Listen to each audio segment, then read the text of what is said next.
Baik,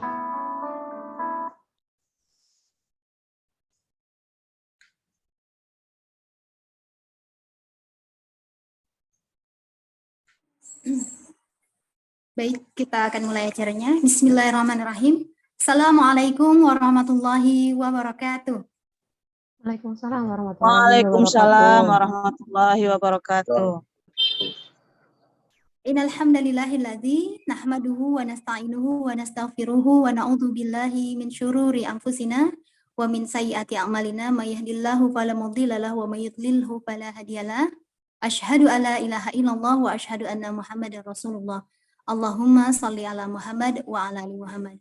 Alhamdulillah, segala puji bagi Allah yang sudah mengizinkan kita untuk berjumpa dalam acara webinar kali ini. Webinar Motivasi Bisnis Genpro. Acara ini ditaja oleh Bidang Woman Entrepreneur Riau. Salam dan sholawat kita curahkan pada junjungan Nabiullah Muhammad Rasulullah Sallallahu Alaihi Wasallam. Allahumma sholli ala Muhammad wa ala ali Muhammad. Ya, selamat datang. Baik, alhamdulillah kita akan mulai memasuki acara kita hari ini. Saya mungkin sambil memantau siapa tamu-tamu kita yang sudah hadir.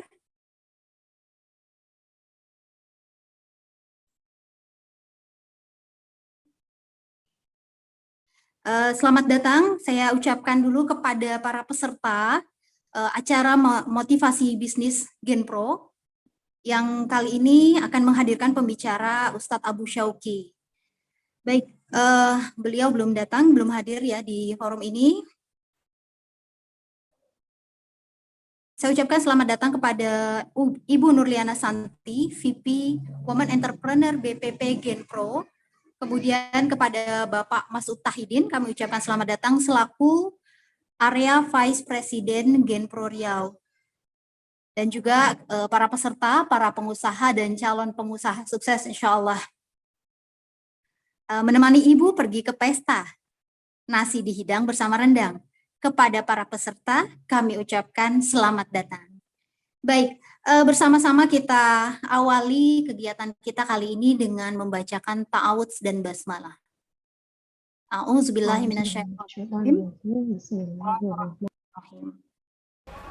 Selamat datang kepada Bapak Dr. Eno Suwarno. Kami ucapkan selamat datang Bapak selaku Ketua Riau Cemerlang Foundation. Masya Allah. Baik, kita lanjutkan pada agenda kedua untuk mengawali kegiatan kita hari ini agar diberkahi oleh Allah. Agendanya adalah pembacaan tilawah Al-Quran yang akan dibacakan oleh Ananda Muhammad Rizki Ramadan dari Pondok Pesantren Baitul Quran. Kepada Ananda Rizki, hadirin mempersilahkan. Assalamualaikum warahmatullahi wabarakatuh. Waalaikumsalam warahmatullahi wabarakatuh. A'udzu billahi minasy syaithanir rajim.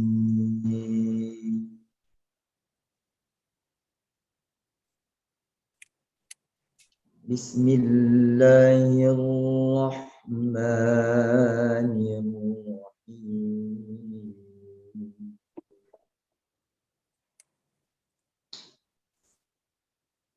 Ya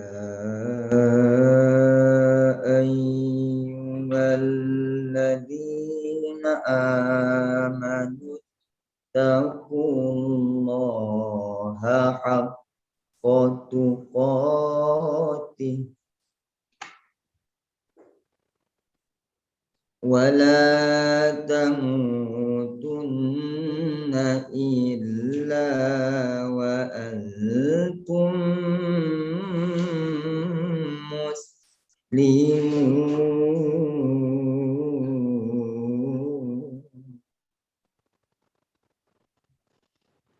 wa'tasimu bihablillahi jami'an wa la tafarraqu واذكروا نعمة ni'matallahi 'alaikum idh kuntum a'da'a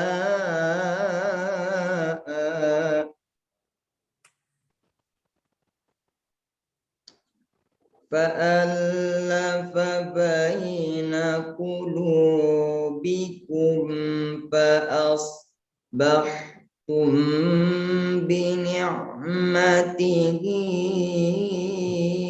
ikhwana wa kuntum ala syafa hufratin minan nari fa'anqadhakum minha kadzalika yubayyinullahu lakum ayatihi la'allakum tahtadun.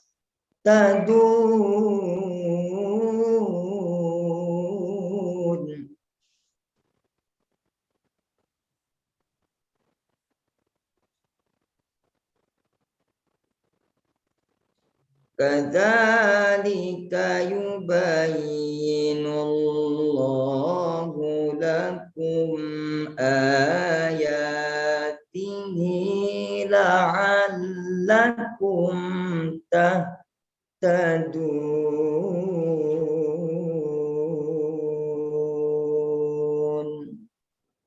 Shadaqallahul azim. Assalamualaikum warahmatullahi wabarakatuh. Waalaikumsalam warahmatullahi wabarakatuh.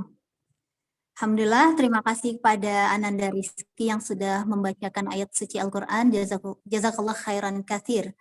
Selanjutnya, menyanyikan lagu Indonesia Raya dan Mars Gain Pro.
Selanjutnya, Mars Gain Pro.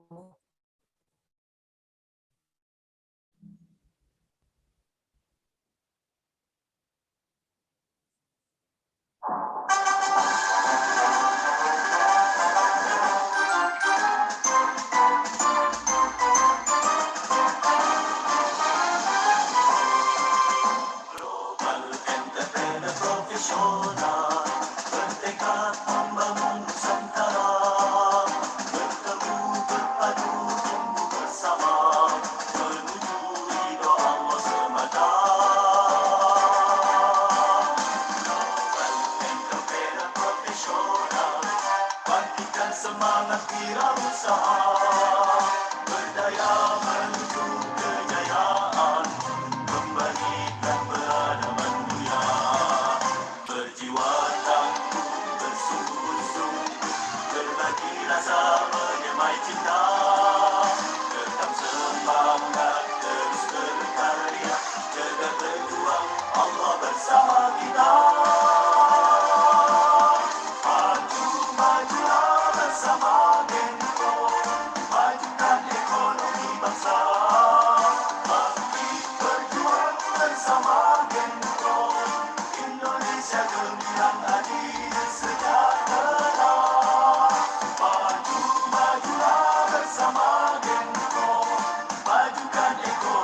Baik, selanjutnya acara yang akan dilanjutkan dengan kata sambutan. Sambutan yang akan disampaikan oleh Vice President BPP Women Entrepreneur Genpro yang akan disampaikan oleh Ibu Nurliana Santi, Sarjana Ekonomi. Kepada Ibu Nurliana Santi, Ibu Santi sudah hadir Ibu di ruangan kita? Ya, Waalaikumsalam, Bu Dia. Masya Allah. Hadir, Masya Allah. Apa kabar Bu Santi? Alhamdulillah, Alhamdulillah. Apa kabar Bu Dia dan semuanya? Alhamdulillah baik. Baik, kami persilakan. Jelas ya, suara saya jelas ya? Jelas Ibu. Ya, Alhamdulillah. Bismillahirrahmanirrahim. Assalamualaikum warahmatullahi wabarakatuh. Waalaikumsalam warahmatullahi wabarakatuh. Alhamdulillah, alhamdulillahilladzi allafa baina qulubina fa asbahna bi ni'matihi ikhwana. Asyhadu an la ilaha illallah wahdahu la syarikalah wa asyhadu anna Muhammadan abduhu wa rasuluhu la nabiyya ba'dah. Allahumma shalli ala sayyidina Muhammad wa ala alihi wa sahbihi ajma'in amma ba'd. Yang saya hormati Ketua FIP Riau, Bapak Tahidin SPTMM beserta seluruh jajaran, dan juga wabil khusus Ketua WE Riau, Bu Yurita, beserta seluruh jajaran pengurus WE, sampai tingkat chapter yang mungkin hadir pada hari ini, juga Bapak Ibu sekalian, peserta dari webinar bisnis pada siang hari ini. Semoga Allah merahmati kita semua. Alhamdulillah wa syukurillah binikmatillah, puji syukur kita panjatkan kehadirat Allah Subhanahu wa taala yang senantiasa memberikan rahmat dan karunia-Nya kepada kita ya dalam berbagai bentuk ya, sehingga kita bisa menikmati banyak sekali limpahan kenikmatan kehidupan sampai hari ini. Dan tentu nikmat yang paling besar adalah nikmat iman, nikmat Islam, dan nikmat dakwah. Nikmat bagaimana kita juga bisa berkontribusi gitu ya untuk kehidupan masyarakat yang lebih luas lagi. Bapak Ibu sekalian, Masya Allah, saya mewakili dari pengurus Badan Pimpinan Pusat Genpro mengucapkan selamat dan terima kasih kepada Bapak Ibu semua yang telah berkenan mengikuti acara hari ini, dan tentu kami sangat mengapresiasi ya menyampaikan penghargaan setinggi-tingginya kepada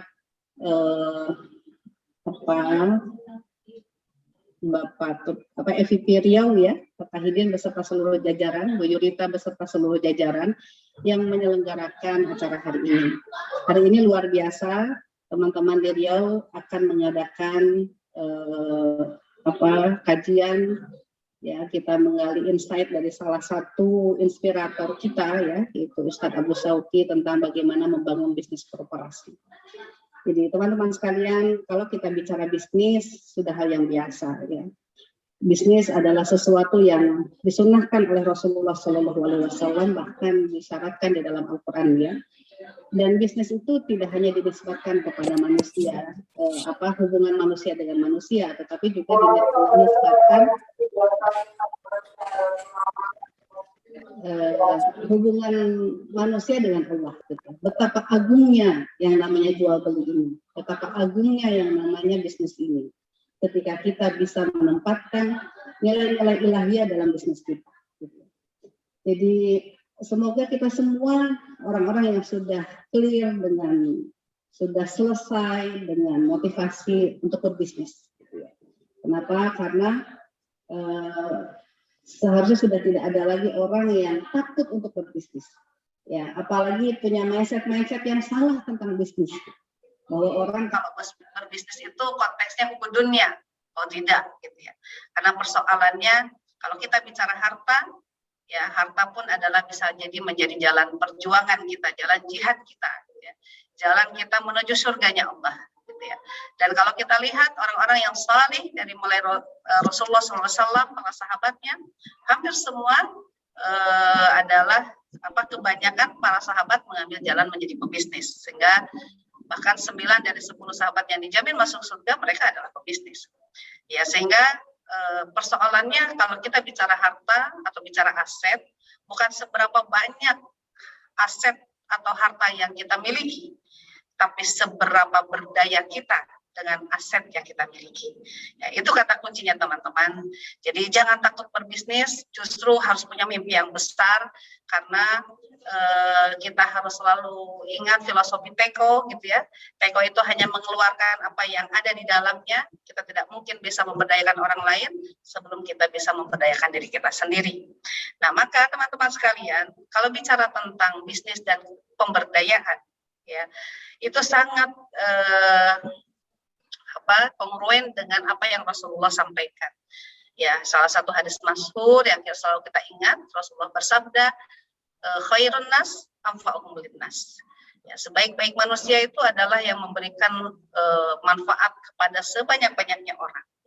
Jadi parameter kualitas seorang manusia itu salah satunya nanti diukur dari sebanyak apa orang yang menerima manfaat dari keberadaan dirinya. Itulah kenapa kita bicara tentang korporasi. Kalau kita bicara bisnis, dan bisnis itu adalah bisnis yang mungkin banyak kita lakukan hari ini, kita baru bisa memberikan manfaat hanya kepada segelintir orang. Tetapi ketika kita mampu mentransformasi bisnis kita dari sekedar bisnis pribadi, apalagi keluarga atau skala kecil, dengan menjadi bisnis yang memiliki sistem manajemen, yang akhirnya bisa menjadi sebuah korporasi, tentu itu akan menghadirkan pemberdayaan yang lebih besar lagi. Ya, dan saya rasa tema yang diangkat hari ini sangat tepat, termasuk narasumbernya sangat-sangat tepat. Kita akan belajar kepada beliau, gitu ya, termasuk guru saya, dan saya termasuk yang ikut serta gitu, mengikuti dari awal beliau mendirikan dulu MTUKI ya, saya termasuk panitianya, Majelis Taklim Umul Quro itu tahun 80-an ya, 90-an Masya Allah. Dan sekarang beliau telah memimpin berbagai perusahaan ya yang berada dalam naungan korporasi beliau. Nah, maka Bapak Ibu sekalian, dan semoga spirit ini juga kita bisa bawa kepada organisasi kita. Ya, hari ini saya berpesan kepada teman-teman yang khususnya pengurus dari Women Entrepreneur, pengurus Genpro gitu ya. Maka kalau kita bicara bisnis harus mulai berpikir membangun korporasi, begitupun ketika kita mengelola organisasi kita. Mengelola organisasi Genpro ini. Ya, kita harus berpikirnya pun berpikir korporasi. Ya, kalau kita dan bagaimana caranya? Salah satunya tadi, bekerjalah dengan membuat sebuah sistem, ya, bekerjalah dengan membangun kekuatan-kekuatan leader, gitu ya, sehingga mudah-mudahan dengan sistem dan leader, dan nanti salah satunya dengan kultur budaya organisasi yang baik, insya Allah organisasi kita akan menjadi tumbuh besar ya, seiring dengan besarnya bisnis-bisnis kita. Gitu ya. Dan itu yang insya Allah sedang dilakukan oleh Women Entrepreneur, dilakukan oleh Genpro, gitu ya. Insya Allah kita menyongsong 2022 dengan lebih menguatkan lagi organisasi kita, komunitas kita, gitu ya. Dan Masya Allah saya sangat tahu betul bagaimana kontribusi dari FVP ya, Pak Tahidin beserta jajarannya dari Riau beserta WR Riau untuk mensukseskan program-program Genpro dan khususnya Women Entrepreneur ya. Jadi luar biasa Bapak Ibu sekalian, barakallahu fikum jami'an. Saya doakan semoga sukses ini acaranya, semoga kita bisa mendapatkan banyak insight ya, dan selebihnya kalau Bapak Ibu sekalian perlu ada komunikasi intensif lebih lagi, tentu saya yakin Genpro sangat terbuka bagi Bapak Ibu sekalian. Sekali lagi terima kasih buat Pak Tahidin, kemudian Bu Yurita dan seluruh jajaran panitia, Masya Allah. Ini sangat-sangat bermanfaat bagi masyarakat Indonesia ya. Jadi hari ini saya walaupun saya belum tahu betul ya bagaimana peserta, tapi kita akan belajar bahwa salah satu hikmah era pandemi ini adalah bagaimana kita mulai membiasakan diri dengan teknologi gitu ya. Dan teknologi ini mungkin ada plus minusnya, tapi positifnya banyak. Salah satunya adalah ketika misalnya Riau mengadakan acara, kita bisa mengundang seluruh Indonesia. Jadi hari ini mudah-mudahan menjadi awal yang baik bagaimana daerah-daerah, wilayah-wilayah tetap bisa ikut serta ya membangun wilayah-wilayah yang lain se-Indonesia, sehingga kita punya suhu yang sama, punya mindset yang sama, dan bisa melakukan gerak bersama. Selamat mengikuti acara Bapak Ibu sekalian, dan semoga Allah senantiasa merahmati dan membimbing kita semua. Demikian dari saya. Billahi taufiq wal hidayah. Wassalamualaikum warahmatullahi wabarakatuh. Waalaikumsalam warahmatullahi wabarakatuh. Ibu Santi berkenan mohon sekaligus membuka acara. Oh ya, alhamdulillah, Bapak Ibu sekalian, dengan mengucapkan Bismillahirrahmanirrahim, maka saya Vice President Women Entrepreneur National Genpro, mewakili Presiden National Genpro Abah Iwan Kurniawan, membuka secara resmi acara webinar motivasi bisnis Genpro area Riau. Allahu Akbar. Allahu Akbar. Masya Allah. Selamat mengikuti pelatihan Bapak Ibu sekalian, dan Bu Dia, Bu Yudita, Pak Tahidin, saya mohon maaf sedianya saya ingin ikut sampai akhir, tapi karena ada tugas yang lain, insya Allah saya ikut menyimak. Kalaupun nanti harus live, saya izin meninggalkan dulu acara. Ya, semoga acaranya sukses dan sampai jumpa di lain kesempatan. Amin, jazakillah khair, fi amanillah Ibu Santi. Jadi ini tema kita menarik ya Bu, dari garasi menuju korporasi, begitulah ya. Mantap, keren. Dan insya Allah bukan sesuatu yang mustahil. Betul. Bahkan Google, Apple juga memulai dari garasinya juga ya Bu ya. Betul, mantap. Jazakillah khair kepada Ibu Santi yang sudah memberikan sambutannya sekaligus membuka acara kita. Nah, pasti teman-teman peserta, Bapak Ibu sudah tidak sabar, tapi mohon maaf, Pulau Bengkalis, Pulau Meranti, berdayung sampan hingga ke tepi. Harap bersabar, Puan dan Tuan menanti, untuk jeda iklan berikut ini.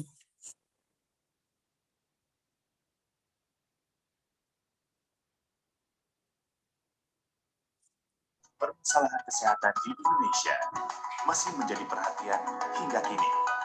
Mulai dari stunting, angka kematian ibu dan bayi, angka kematian akibat penyakit menular, hingga ketersediaan fasilitas kesehatan yang belum merata.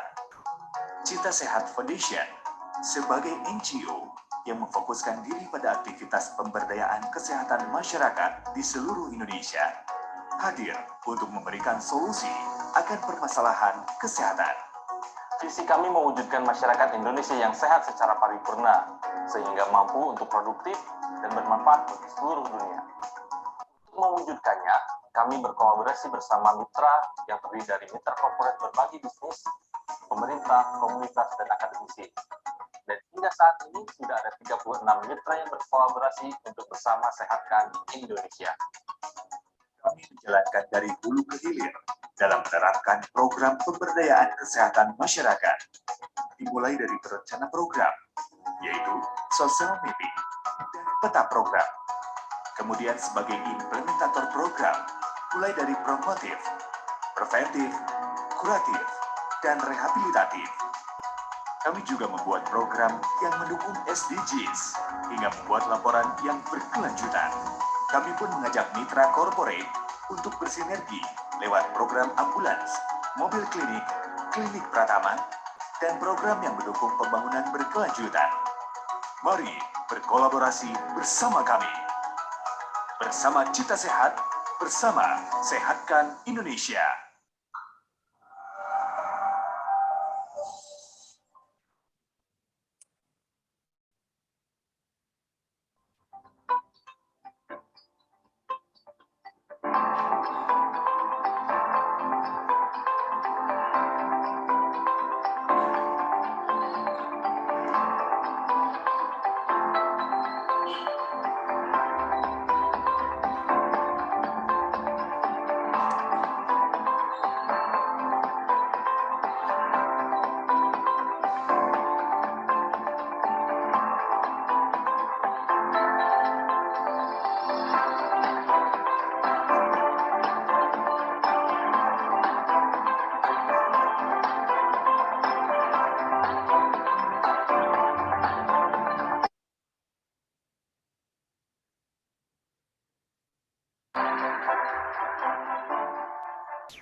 aku lagi di dapur Bunda Duri, di mana tukar oleh-oleh Kota Duri itu ada di sini.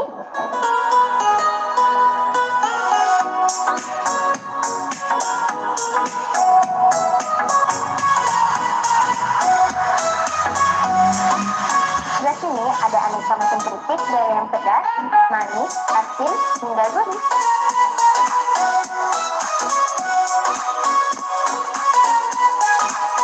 Dan di sebelah sini ada aneka macam bolu yang wajib banget kamu bawa untuk dijadikan oleh-oleh dari Kota Duri. Ada lapis telepon, bolu pisang, nastar pasir, lapis nanas, dan aneka macam brownies, chiffon pandan, chiffon keju, bolen pisang, dan donat paha ayam.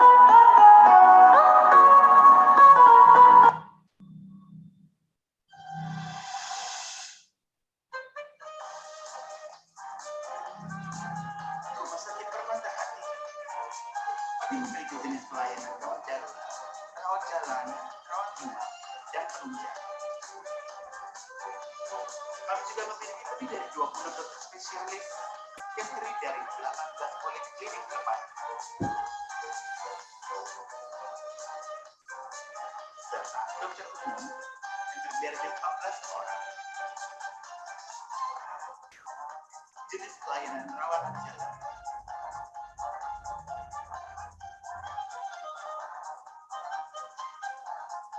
Pelayanan penunjang. Sarana dan prasarana.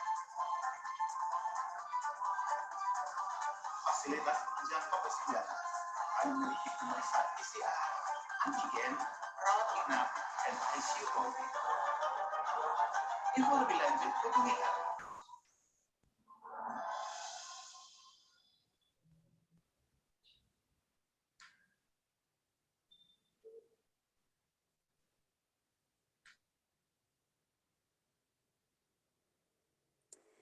Terima kasih para peserta yang sudah menunggu untuk menyaksikan iklan kita. Baik, acara inti kita hari ini yang sudah kita nanti-nanti webinar bersama Abu Syauqi. Sebelum kita memasuki acara inti, saya bacakan dulu profil pembicara kita kali ini. Nama Deni Tresnadi, jadi beliau jebolan Lipia, saat ini dikaruniai 6 anak dan 5 orang cucu. Beliau adalah pendiri Rumah Zakat Indonesia. Saat ini korporasi bisnis beliau di bawah bendera Citra Niaga Abadi, membawahi beberapa holding. Yang pertama Holding Kebaikan Indonesia, di sana ada Rumah Zakat, ada Yayasan Masjid Nusantara, ada Cita Sehat Foundation, dan beberapa lagi. Kemudian Holding Agro, itu ada Sanusa Group, Rumah Akikah, Agro Breeding, dan juga beberapa yang lainnya lagi. Nah, kemudian holding bisnis beliau adalah rumah sakit, salah satunya yang terbaru adalah Rumah Sakit Edelweiss Hospital. Kemudian perusahaan media, salah satunya adalah Inspira TV, perusahaan properti, dan masih banyak lagi yang lainnya, Masya Allah ya. Jadi beruntung sekali Bapak dan Ibu yang berkesempatan untuk hadir dalam acara webinar kali ini, karena memang pembicara kita ini insya Allah sudah teruji ya secara bisnis. Jadi kali ini kita akan berbicara tentang bagaimana UKM bisa bergerak menjadi korporasi, atau mungkin istilah singkatnya dari garasi menuju korporasi. Baik, apakah Abu Syauqi sudah bergabung bersama kita? Insya Allah, siap. Allah, baik. Ahlan wa sahlan Abu, kumaha damang? Saya Alhamdulillah. Alhamdulillah. Saya itu juga dulu pernah di Main Zakat, Ustadz, bersama Kang Iman Sulaiman dan Teh Nia. Tapi dapat orang Riau. Baik Abu, ini kayaknya para peserta sudah tidak sabar dan tidak ingin waktunya terbuang sia-sia. Jadi ke Kota Padang membeli sapi, singgah sebentar kita di Harau. Selamat datang Abu Syauqi di webinar WE Area Riau. Jadi sekarang kami persilahkan Abu untuk memberikan wejangan tentang bisnisnya. Tafadhol mashkura. Baik, terima kasih. Assalamualaikum warahmatullahi wabarakatuh. Waalaikumsalam warahmatullahi wabarakatuh. Bismillah, alhamdulillah, wassalatu wassalamu ala rasulillah, wa ala alihi wa ashabihi wa mawala, asyhadu an la ilaha illallah wa la syarikalah, wa asyhadu anna Muhammadan abduhu wa rasuluhu amma ba'd. Terima kasih Teh Dia sama ya, Bu Santi dan seluruh peserta. Pertama-tama kita panjatkan puji dan syukur kehadirat Allah yang telah memberikan rahmat, nikmat, dan karunia-Nya. Tidak lupa salawat dan salam semoga terlimpah kepada Nabi kita tercinta Nabi Muhammad SAW. Sedikit saya koreksi ya. CV-nya tadi saya salah satu saja dari sekian banyak pendiri rumah zakat. Sekarang saya sudah tidak ikut campur di rumah zakat, mereka sudah mandiri. Sejak 2009 saya mengundurkan diri.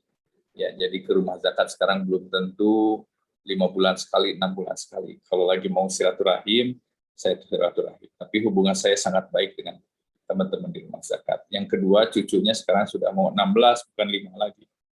Gitu. Jadi yang 5 itu sudah lama. Gitu. Ini mau 2 orang mantu, mau melahirkan cucu yang ke-15 dan ke-16, insya Allah. Jadi udah kakek-kakek ini.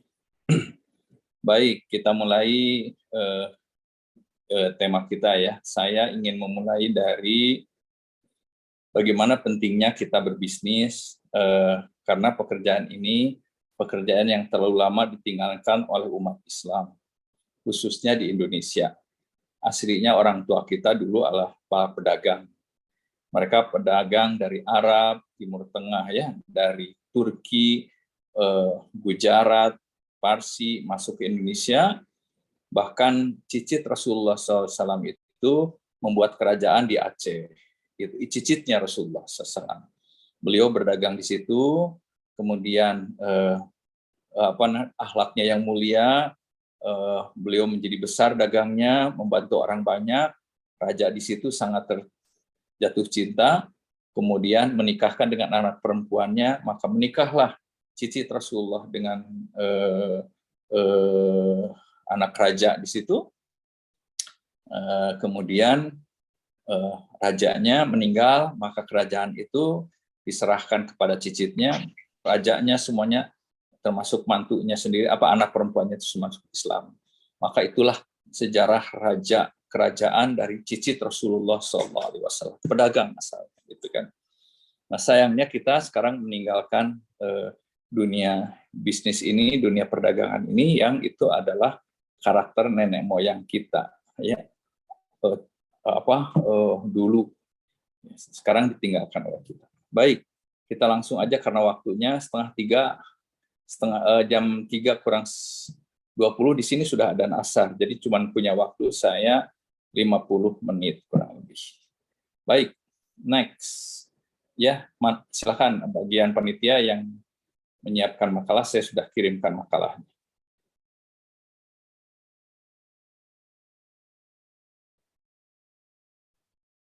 Ya, dibesarin ya.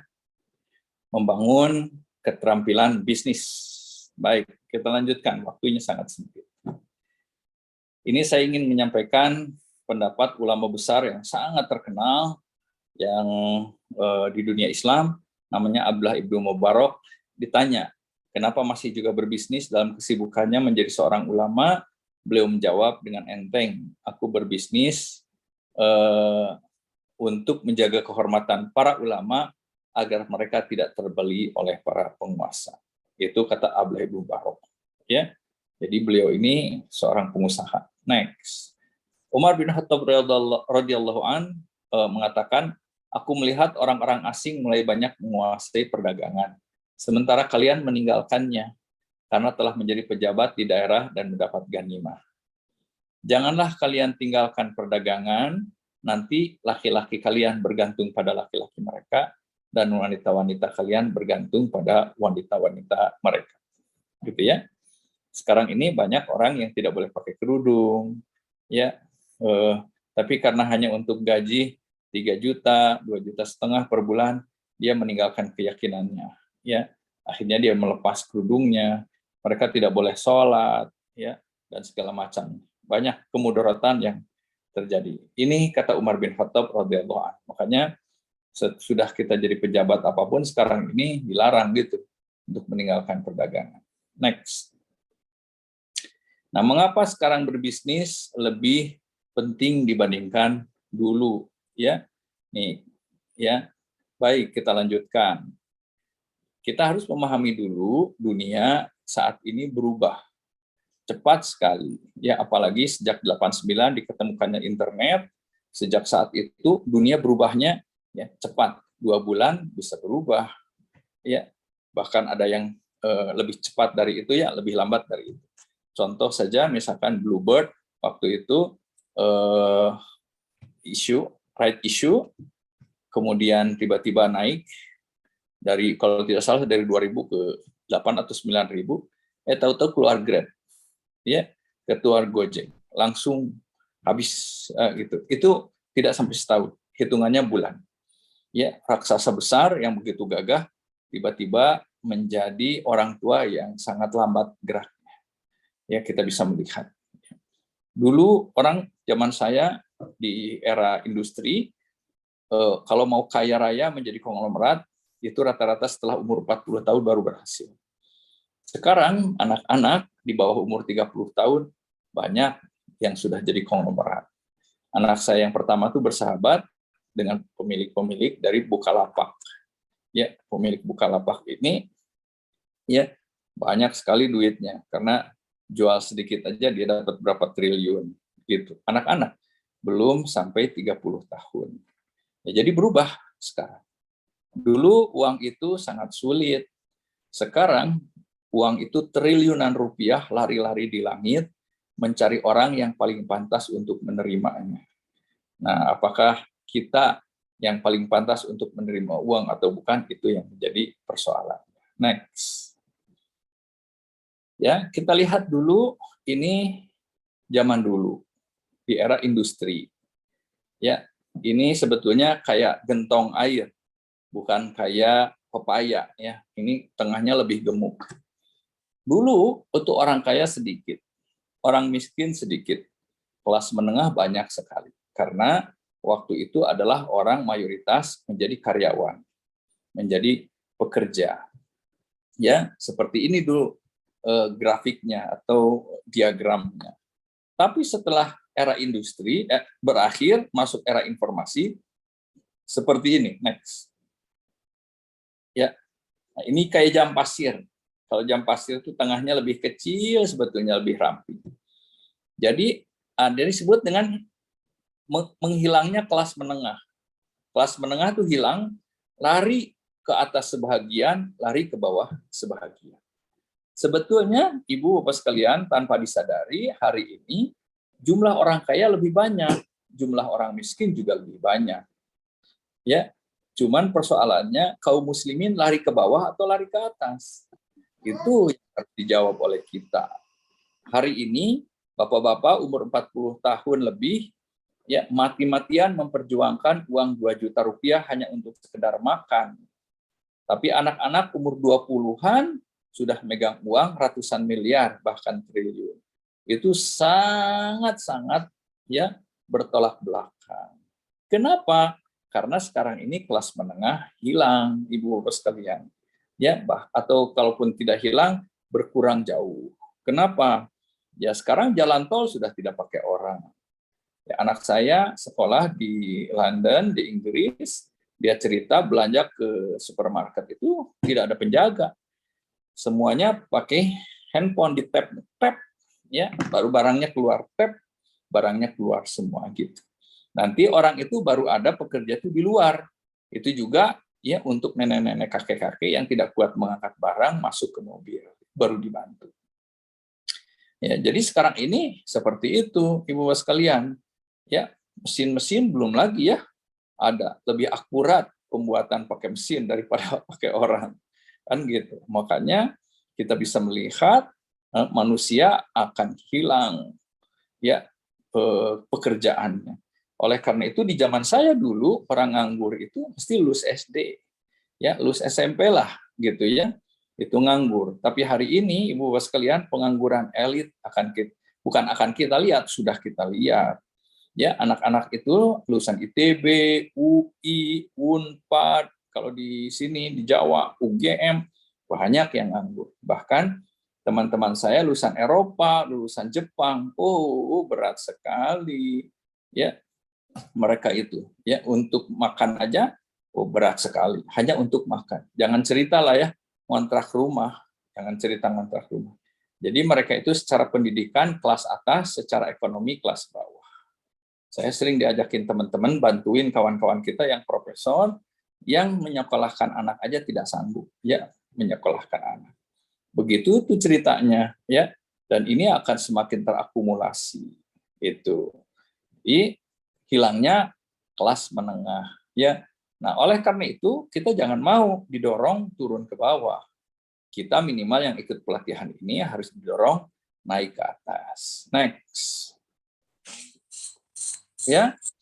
Persoalan yang lebih rumit lagi adalah sistem pendidikan kita ini didesain untuk mencetak kelas menengah.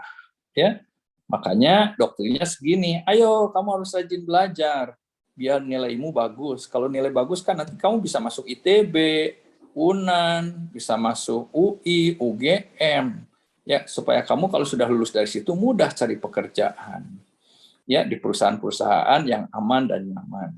Sampai kamu pensiun, nanti kamu bisa menikmati masa pensiun dengan dana pensiun. Itu sudah nggak laku sekarang, kan gitu ya. Nggak laku, ya dana pensiun juga sudah mulai kerepotan. Itu adalah di era di era industri, tetapi di era informasi itu sudah berbeda. Nah, oleh karena itu yang punya sekolah-sekolah ini harus cepat mengubah kurikulumnya. Saya sekarang mengubah kurikulum sekolah. Saya buat sekolah khusus yang anak-anak itu pintar di kelas dan pintar di jalan. Ya, pintar di kelas itu sangat bagus untuk sangat diperlukan, dan pintar di jalan itu yang membuat anak-anak kita menjadi kaya raya. Jadi jangan sampai di kelas pintar nilainya bagus-bagus, dalam kehidupan dia tidak berdaya gitu. Jadi kita harus tambahkan. Next. Nah, ada yang lain. Ya, zaman sekarang ini saya bahasanya agak keras ini, perampokan uang lewat sistem moneter. Kenapa? Ya, biar orang itu terhenyak. Kenapa disebut perampokan uang? Ya, hari ini Ibu Bapak sekalian, sebetulnya kalau pemerintah punya kekayaan 1.000 triliun, dia boleh mencetak uang 1.000 triliun. Itu baru aman. Cuman apa yang disebut dengan hari ini itu bukan lagi uang, tetapi sudah menjadi mata uang. Karena uang tidak di-backup oleh emas. Tahun 71 itu diangkat atau dihapuskan jaminan emas atas uang. Akibatnya sekarang sudah bukan jadi uang, tapi sudah jadi mata uang. Apa akibatnya? Ya, sementara pemerintah nyetak uang tidak perlu izin kepada masyarakat. Artinya begini, kalau ibu-ibu dan bapak sekalian sekarang adalah pegawai pemerintah dengan gaji 10 juta, ya, kemudian uang itu cukup bahkan kita bisa nabung, tapi pemerintah tiba-tiba mencetak uang 2 kali lipat, itu artinya uang kita tinggal 5 juta. Ya, mungkin ibu bapak sekalian akan bilang begini, nggak ada urusan, ya, tulisannya tetap aja 10 juta. Benar ibu bapak sekalian, tetapi kekayaan 1.000 triliun dicetak uang 2 kali lipat, tetap aja harganya itu 1.000 triliun. Artinya nanti kalau dicetak uang itu 2 kali lipat, harga-harga akan naik mengikuti jumlah uang yang beredar. Itu persoalannya. Jadi itu yang disebut inflasi. Akibatnya apa? Uang ibu sekalian 10 juta menjadi tidak cukup. Jangankan untuk nabung, untuk kebutuhan hari-hari itu menjadi tidak cukup. Ini yang disebut dengan perampokan uang, ya, melalui sistem moneter. Ya, ini berbahaya sekali. Makanya para karyawan ini menjadi berat. Bagaimana dengan para pengusaha? Ya, yang diuntungkan para pengusaha. Ya, saya misalkan pinjam uang 100 miliar buat rumah sakit ke bank. Ya, tiba-tiba katakanlah ya pemerintah nyetak misalkan 2 kali lipat. Sebetulnya utang saya tinggal setengahnya, tinggal 50 miliar. Ya kan tetap ya Anda harus bayar 100 miliar. Iya, tetapi kan harga-harga kesehatan naik, ya, harga kamar naik, harga ini naik, harga itu naik. Artinya saya pendapatan rumah sakit menjadi naik, ya, sementara cicilan ke bank tetap. Itu yang disebut kenapa orang kaya ya semakin kaya, orang miskin semakin miskin. Ya, bisa dipahami ya. Jadi kita bisa melihat dahsyatnya ya pengusaha itu diuntungkan dalam kondisi-kondisi dalam banyak kondisi gitu. Ya, sementara pegawai banyak dirugikan dalam banyak sisi dan kondisi. Sebentar, saya izin mau membuka dulu jendela panas.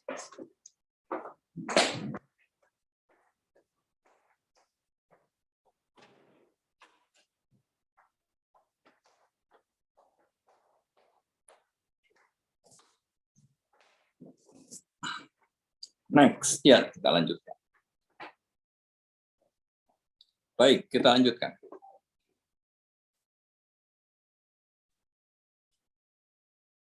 Ya, silakan slide berikutnya. Nah, persoalannya, Ibu Bapak sekalian, coba di Indonesia hari ini 2% keluarga ultra kaya menguasai 50% kekayaan Indonesia.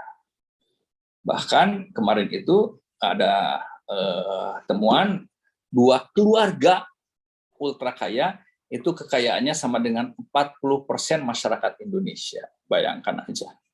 Ngeri banget ya. Nah, belum lama ini ada konglomerat meninggal dunia, mereka bagi-bagi uang anaknya, ya. Berapa yang dibagikan uang itu? 700 triliun.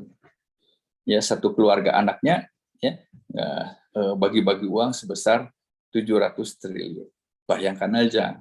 Sementara ya kita ya mau makan aja banyak masyarakat kita yang susah sekali buat makan.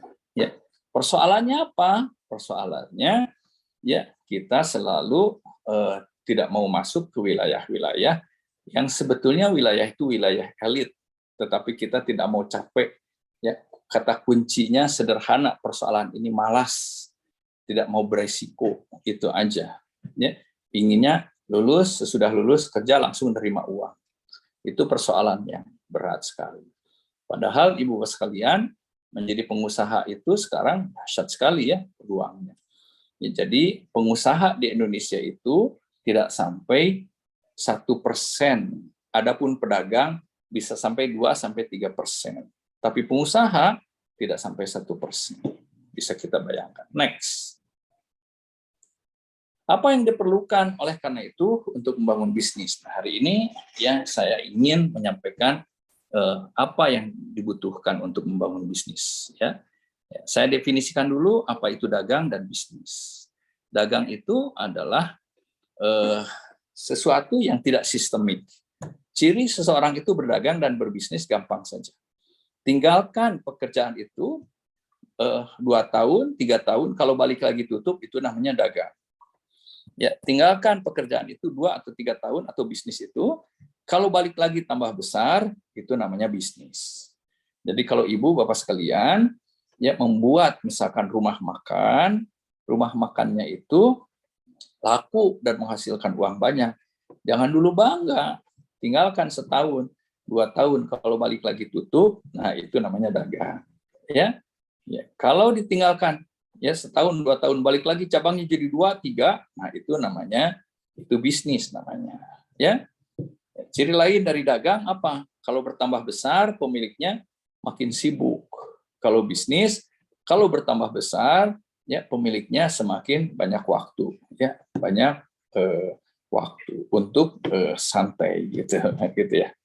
Oleh karena itu jangan heran ya kalau Khairul Tanjung perusahaannya banyak, mallnya banyak, kemudian jadi menteri. Ya, orang mengatakan kok sempet ya, ya sempet. Orang dia nganggur kok kan gitu. Ya, memangnya pedagang katanya gitu. Nah, terus itu satu. Terus yang kedua, kecerdasan finansial itu ada 5.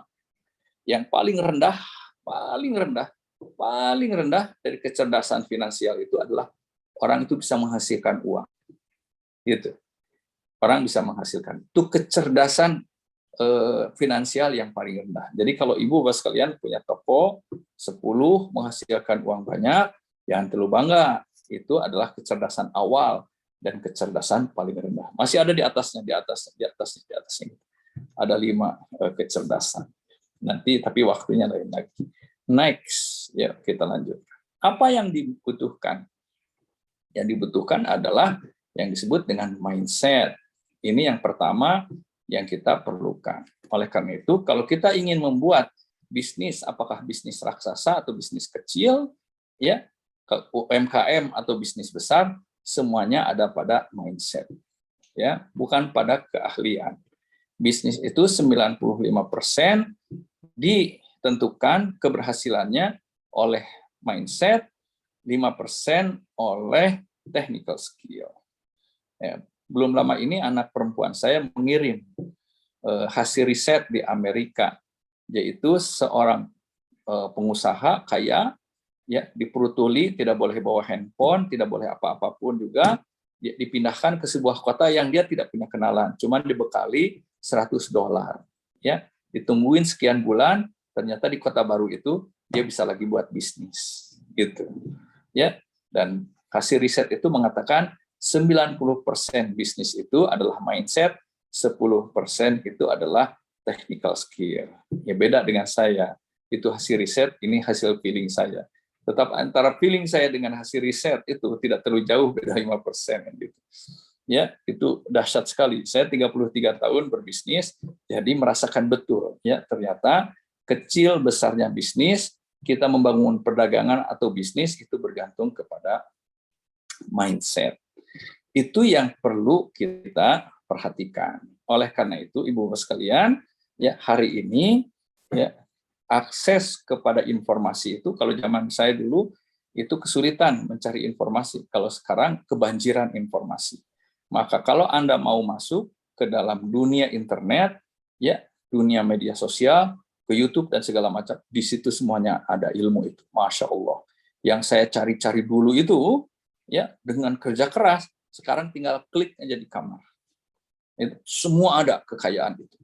Makanya saya katakan, jejak kesuksesan itu, ya, mudah ditelusuri. Tinggal orang itu mau atau tidak. Sekarang Ibu Bapak sekalian punya bisnis, ingin scale up menjadi bisnis besar, gampang, nggak susah, gitu. Ya, telusuri aja jejak-jejaknya, gitu, ada. Tapi yang paling penting yang salah satu saya temukan adalah mindset, itu aja. Makanya 33 tahun yang lalu, dan saya baru berbisnis secara rapih itu umur 21, jadi 25 tahun yang lalu itu saya setelah dapat ilmu, saya membuat desain, ya, bisnis besar saya, ya, big picture saya, grand design saya, seperti apa yang saya inginkan. Itu ternyata, ya, 25 tahun rancangan saya itu cuman kurang lebih 21 tahun itu tercapai. Ya, sudah tercapai. Ya, makanya sekarang ini dibuat rancangan yang kedua. Itu mindset. Ya. Kalau dikatakan orang perlu modal, saya anak yatim, saya orang miskin, saya tidak punya networking, saya sakitan, saya juga adalah tidak lulus kuliah, lengkap semua, ya. Kata orang syarat-syarat untuk suksesnya tidak ada semuanya, ya. Tetapi, ya, saya punya modal yang paling hebat, satu buah, yaitu mindset. Ya, jadi mindset saya itu kuat untuk menjadi orang besar, untuk menjadi bisnis pengusaha besar. Nah, belum lama ini saya punya murid di 120 kilo dari kota Bandung, itu di Tasikmalaya. Dia pengusaha sukses di Tasik. Dia punya beku, punya dump truck, ada berapa? Ada 45 dump trucknya saja. Ya, dia punya banyak hal lah. Tapi yang paling lucu adalah dia cerita sama saya kemarin datang ke Bandung. Ya, Ustadz masih ingat nggak apa? Saya bilang, waktu Ustadz baru nikah, saya belum nikah. Diajak ke pameran di mall. Kemudian saya pakai sendal, dimarahin. Suruh pakai sepatu. Kenapa? Ya, kata dia, kita mau melihat mobil apa yang akan kita beli. Ya. Mana duitnya? Nggak ada, tunggu aja waktunya kan. Itu saya ingat betul kata dia. Ternyata sekian tahun semuanya terbukti. Itu mindset. Oke. Ya, itu yang pertama. Yang kedua, next. Ya, nah ini tadi ya sudah saya sampaikan. Ya, baik, kita lanjutkan. Yang berikutnya, Ibu Bapak sekalian, adalah visualisasi dan afirmasi. Ya, jadi latihan mental yang suka diabaikan adalah latihan dalam bisnis itu. Ilmu yang sering diabaikan adalah latihan mental. Ya, makanya saya sering menyebut beda orang miskin dengan orang yang tidak punya uang. Orang miskin itu selamanya, orang tidak punya uang itu sementara. Ya, apa seni yang paling indah dalam membangun bisnis yang saya rasakan? Ini dia, visualisasi dan afirmasi. Itu yang paling kuat. Ya, makanya saya pernah membuat rumah sakit, membuat desain bangunan 10 lantai tahun 2003 atau 2004. Anak arsitek ITB saya bayar, kemudian membuat bangunan dalam kaca itu. Saya simpen di kantor, saya ajak ngomong untuk datang. Ayo dong, cepat datang kepada saya. Akhirnya saya membangun rumah sakit, Ibu Bapak sekalian, ya, membangun rumah sakit itu awalnya izinnya untuk 20 lantai. Tapi tidak diizinkan. Izinnya keluar terakhir oleh pemerintah itu 10 lantai. Ya, saya terkaget-kaget gitu. Karena di tahun 2003 atau 2004 itu maket bangunan itu yang saya buat 10 lantai. Ya, makanya hati-hati loh ya dengan pikiran ini.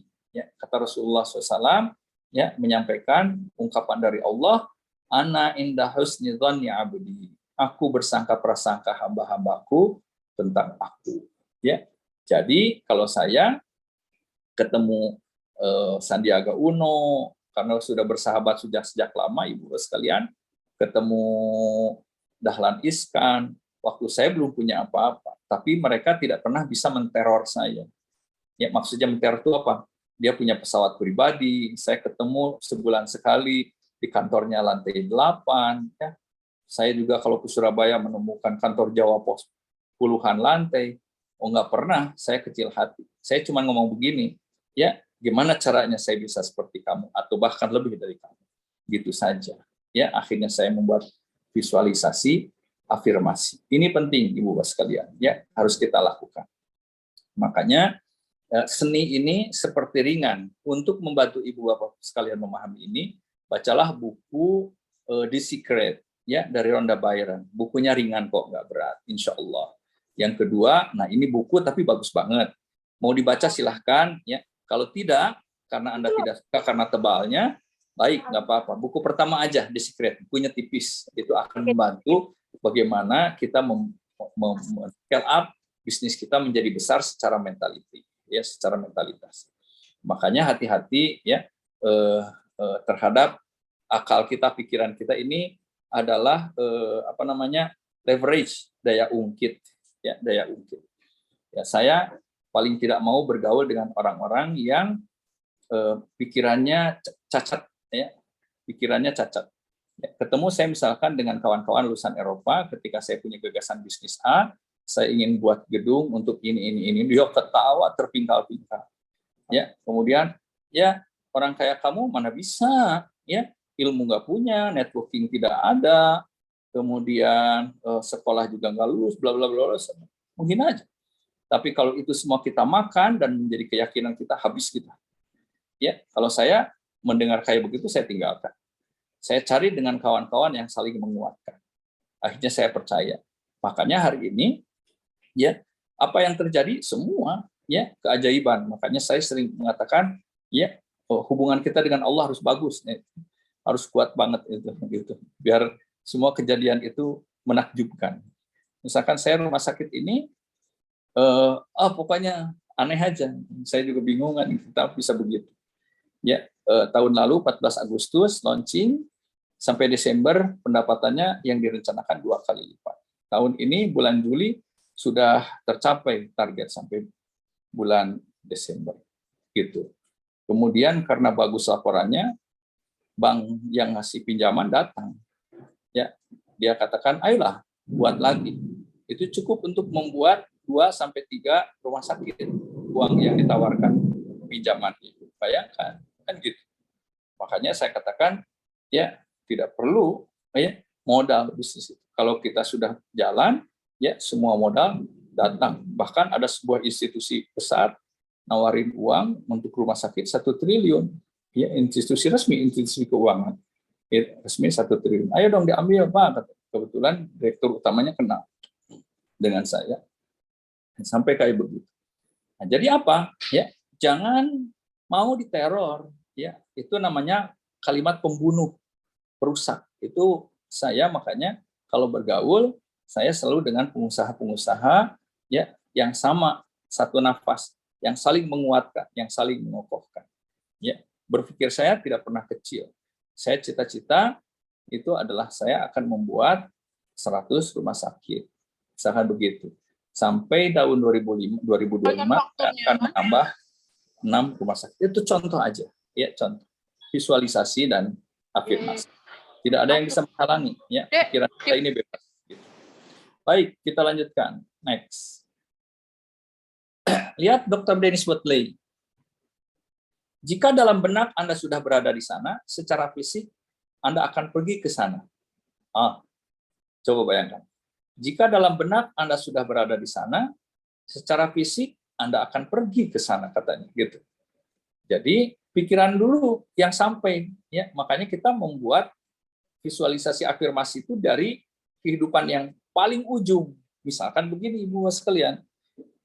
Saya dulu sering membayangkan saya menonton diri saya sendiri naik mobil Mercy termahal, disopirin, kemudian pulang ke rumah, ternyata di depan pintu gerbang itu nunggu satpam membuka gerbang. Setelah gerbang dibuka, mobil tuh jalan karena jarak antara pintu gerbang dengan pintu masuk ke rumah utama tuh agak jauh, begitu. Itu saya selalu bayangkan begitu, terus. Bagaimana kekuatan visualisasi, kekuatan pikiran, dan apa yang terjadi, semuanya terjadi. Saya menyebutnya rumah tipe 21, 2 hektar 1 rumah, kan gitu. Jadi ada dulu di benaknya bangunannya gitu, rumah sakit seperti apa bangunannya, ini seperti apa, itu seperti apa. Ya, itu harus. Ya, sambil kita berdoa. Next. Michael Bernard Beckwith. Sekarang perasaan dan penglihatan dalam benak itu akan mulai menjadi pintu terbuka yang melaluinya daya semesta akan mewujudkannya. Itu. Rata-rata mereka ini adalah para ilmuwan, ahli fisika kuantum, ya, kemudian mereka tidak kenal Tuhan. Ya, tapi mereka pengetahuan umum, ayatul kauniyah, saya bisa rubah. Sekarang perasaan dan penglihatan dalam benak itu akan mulai menjadi pintu terbuka yang melaluinya. Ya, daya semesta itu kita rubah. Allah akan mewujudkan. Kan gitu. Mereka menyebutnya daya semesta. Kalau saya Allah Subhanahu Wa Taala akan mewujudkan. Gitu. Ya, jadi ini pengetahuan umum, ini kauniyah, ilmu pengetahuan. Mereka mempelajari seperti itu. Bagaimana mungkin yang tidak kenal dengan Tuhan mereka yakin? Kita yang kenal dengan Tuhan tidak yakin. Next, selanjutnya. Jack Canfield.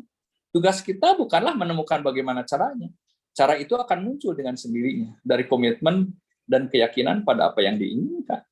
Betul sekali. Wallahi saya mengalaminya 100%. Gitu. Saya dari dulu, bagaimana mungkin saya bisa membuat gedung ya setinggi itu, ya. Tapi apa? Keyakinan. Makanya nggak boleh kita menghargai diri kita dengan harga murah, bukan untuk sombong juga, bukan. Karena Allah menciptakan kita itu maziyah, ada kelebihan, ada kehebatannya. Hargailah diri kita dengan harga yang pantas, tidak boleh dengan harga murah. Jadi kalau kita melihat Sandiaga Uno, jangan terus aja memujinya, tapi tidak mengambil pelajaran. Wah, hebat ya Sandi. Kalau saya kayak dia, nah ini orang yang inferior, minderwaardig, ya. Tapi yang benar ketika melihat orang maju, wih, keren ya. Memang iya keren, ya. Kalau dia bisa, saya juga bisa. Gimana caranya? Ayo kita cari. Itu baru mental pemenang, mental pengusaha. Bukan kerjaannya muji orang, kemudian kita masuk di pojok-pojok, ya, duduk gitu merenung. Itu bukan mental pengusaha. Mental pengusaha tidak begitu. Makanya saya ingat aja di umur 27 tahun saya bangun rumah, yang pertama kali diukur itu adalah garasi mobil yang panjang. Adik saya nanya, untuk apa ini? Untuk Mercy. Saya bilang, Mau beli Mercy? Ya, kapan? Wallahu a'lam. Ya, dan 10 tahun kemudian di umur 37 tahun saya kebeli Mercy. Itu, di umur 37 tahun. Jadi bukan soal Mercy-nya, bukan soal tipe 21. Saya hanya ingin melihat ciptaan Allah yang disebut pikiran, yang disebut akal itu sekuat hebat, sehebat apa gitu. Ya, ternyata orang-orang besar di dunia itu juga bukan nggak pintar-pintar banget, biasa aja, gitu ya. Nah, jadi nanti cara itu akan dikasih, nggak usah tahu. Saya nggak penting tahu bagaimana cara membuat rumah sakit. Yang saya tahu, saya akan punya rumah sakit. Tidak perlu, itu mindset loh. Tidak perlu saya tahu caranya membuat peternakan. Yang saya tahu, saya akan punya peternakan. Makanya saya punya peternakan bukan sarjana peternakan. Saya punya rumah sakit bukan dokter, gitu, dan seterusnya. Gitu ya. Itu mindset namanya. Nah, next. Dr. Juvitel, bila Anda menyerahkannya pada semesta, Anda akan terkejut dan dibingungkan dengan yang dikirim kepada Anda. Disinilah keajaiban terjadi. Ya, kita rubah. Bila Anda menyerahkannya pada Allah Subhanahu wa Ta'ala, Anda akan terkejut dan dibingungkan dengan yang dikirim kepada Anda. Disinilah keajaiban terjadi. Kan begitu aja, ya, menerjemahkan buku itu. Ini buku semuanya dari buku The Secret saya ambil. Ya, Dr. Juvitel ini ya salah satu pengisi di buku itu. Ya, Ibu Bapak sekalian bisa membuka videonya ya, The Secret dari Rhonda Byrne. Buka videonya di YouTube ada yang sudah diterjemahkan juga. Itu saya hampir 100 kali nonton film itu sampai betul-betul masuk ke dalam pikiran saya, bukan sekedar tamat ya, tapi kata per kata saya perhatiin itu. Luar biasa. Next. Albert Einstein, ya kita cuman kenal ini aja ya satu. Ya, imajinasi adalah segalanya. Imajinasi adalah gambar pendahuluan dari peristiwa hidup yang akan menjelang. Dahsyat enggak? Imajinasi, ya, visualisasi, ya, itu adalah segalanya. Imajinasi adalah gambar pendahuluan dari peristiwa hidup yang akan menjelang. Ya. Ya, bukan seorang Muslim, ya, tapi dia punya keyakinan ya seperti ini karena pengetahuan ya sampai. Oke, next. Yang kedua, Ibu Bapak sekalian, ya, yang dibutuhkan untuk membangun bisnis itu adalah big dream, ya, berpikir dan bermimpi besar. Jadi kalau Ibu Bapak sekalian ingin punya bisnis yang besar, mimpinya harus besar. Makanya jangan niat untuk menjadi orang kaya. Jangan. Saya punya murid kemarin meninggal karena COVID. Ya, tapi murid ini Masya Allah, solehnya luar biasa. Dia bisnisnya besar sekali. Ya, tapi dia berhenti bisnis. Ya. Kemudian saya tanya, kenapa kamu berhenti bisnis? Saya sudah kaya, Ustaz, kan gitu. Ya, toh nggak akan habis kita. Buat anak istri udah lebih dari cukup. Saya begini kan, kamu itu orang soleh, cuman dunia. Kaget ya, kenapa? Karena yang kamu pikirkan anak dan istri kamu. Coba kamu berpikir untuk Islam dan kaum muslimin. Duit kamu berapapun juga pasti kurang. Oh, dia kaget, langsung bisnis lagi. Ya, jadi kita lihat mimpi kurang gede. Kalau saya mau kecil-kecil, ya. Hari ini Ibu Bapak sekalian, uang saya sudah cukup, apalagi anak saya 6 sudah nikah semuanya, sudah nikah. Saya tinggal dengan nenek-nenek aja berdua, ini kakek-kakek. Ya, duit seberapa sih? Tapi saya semangat. Karena semangat, saya ingin hikmat, saya ingin jadi pelayan Allah. Kan gitu ya, melayani Allah, membuat masjid yang jelek saya selesaikan. Saya ingin bangun sekolah-sekolah agama, ya, buat masyarakat. Dan banyak sekarang di daerah-daerah terpencil mereka yang tidak punya masjid. Kita inginnya kirim guru-guru agama yang ngajarin Iqra supaya mereka bisa baca Quran. Masya Allah. Ya, berapa uang itu yang kita butuhkan? Maka bermimpi dan berjiwa besar. Ya. Saya ingin bisa menolong berjutaan orang Islam. Bahkan non-Muslim juga saya tolong. Dan pasti kalau kayak begitu, anak istri saya ada di rumah. Maka saya mikirnya, nggak mau buat rumah sakit bangga dengan satu rumah sakit. Tidak mau. Saya inginnya kalau buat rumah sakit 100. Ya. Di mana kota di situ masih ada kesempatan buat rumah sakit, saya buat rumah sakit di situ. Begitu dong, ya. Kita Muslim, ya. Jadi sekarang ini supaya tidak ada gap, ya. Kalau orang soleh miskin, kalau orang yang jauh dari agama kaya, oh enggak, ya. Ahli tahajud, ya. Orang yang ahli sujud, ya. Sekaligus juga, ya. Sohibul mal, dia adalah pemilik harta yang banyak. Next. Ini saya Ibu Bapak sekalian, dulu selama 4-5 bulan selalu membaca ini tiap hari. Ya. Sampai terjiwai. Saya belum punya apa-apa loh dulu. Masih miskin, tapi ini selalu saya baca. Ya, dengan menjiwai. Ya, pernyataan hasrat bisnis saya. Saya baca sendirian. Ya, di kamar. Ya, saya dalam proses mendatangkan segala sesuatu yang saya perlukan untuk membangun bisnis saya. Saya senang sekali mengetahui pertumbuhan bisnis saya begitu pesat, lancar dan menguntungkan sekali. Padahal bisnisnya baru mulai gitu. Dan saya merasa senang sekali bisnis saya terus tumbuh menjadi imperium bisnis besar di Indonesia. Wah gitu ya.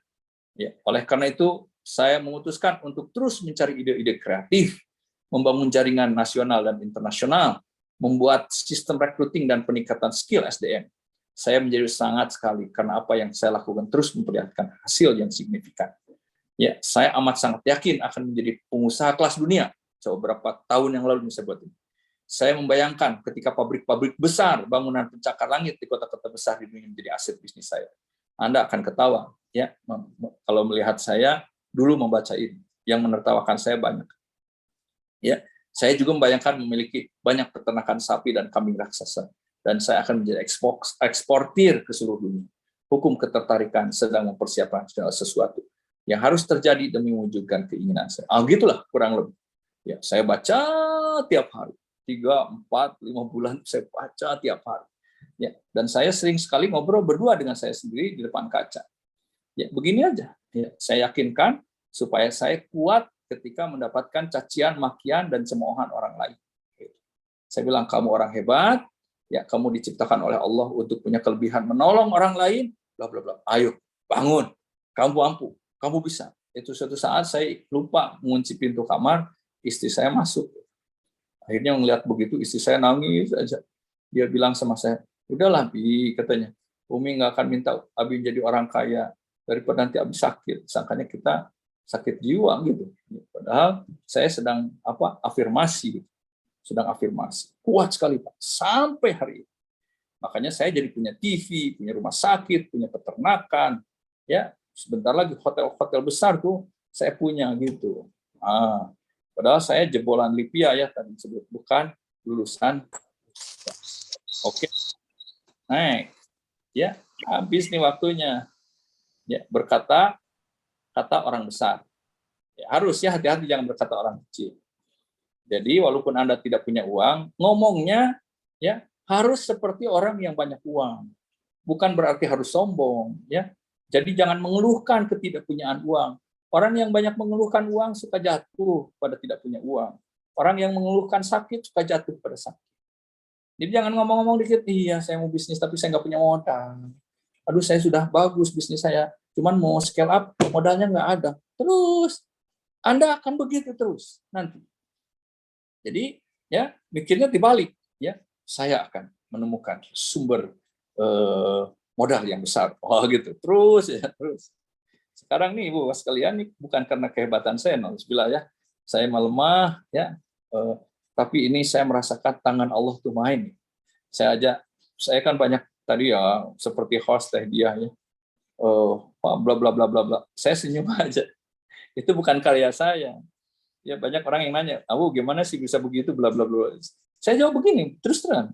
Ya jangan kamu, saya aja bingung kenapa bisa begini. Ya, karena apa? Saya bisa melihat tangan Allah masuk dalam bisnis saya.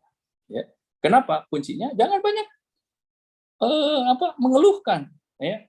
Semua akan mudah. Bahkan tadi coba lihat, saya menyebutkan tadi saya akan membuat sistem rekrutmen SDM yang luar biasa. Sekarang sistem SDM saya luar biasa, sangat membantu. Bahkan direktur utamanya saya lepaskan, saya berikan kepada Genpro untuk melatih Bianpor Platinum berputar ke seluruh Indonesia. Saya bilang nih, saya wakafin ya untuk ngajarin dari A sampai Z sebagai rasa terima kasih saya kepada Allah Subhanahu wa taala. Muter itu Coach Jaya sekarang itu.